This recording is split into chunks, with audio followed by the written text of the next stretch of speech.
Quitting the 9 to 5 to become an artist was kind of crazy. I went away on a holiday and I'd been working in retail for about 1.5 years. But I realized one day I don't like this, so I just packed up my stuff and left.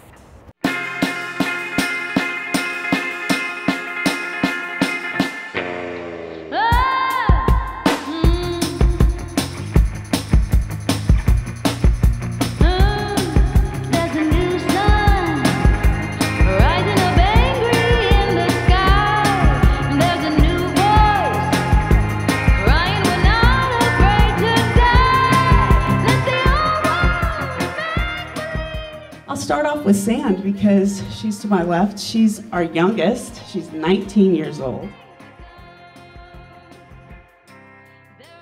So what got you into it?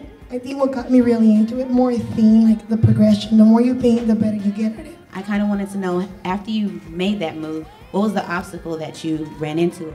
You know, being a woman, you're always going to have that first step of competition, or having to deal with that first hurdle. But I think in any creative field, the second hurdle is actually finding your own unique, talent, what you do that's different than everybody else. There's a lot of stuff on the internet that people trash talking.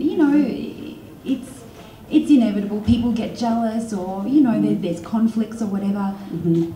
I like to kind of not take notice of those kind of things.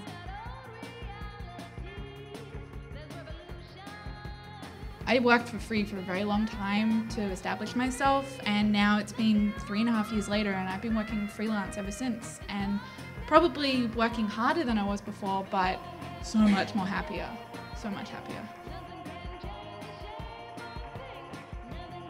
It's my first art teacher I had.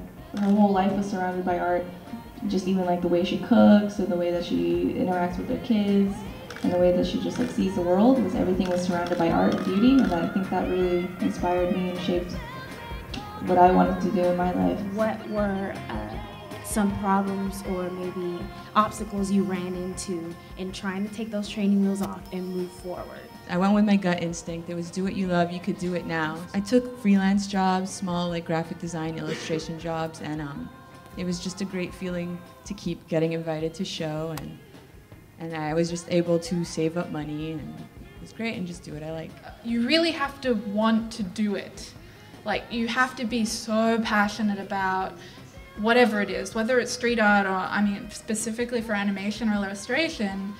It's a 24/7 job, basically, because half the time you're looking for work, half the time you're doing the work.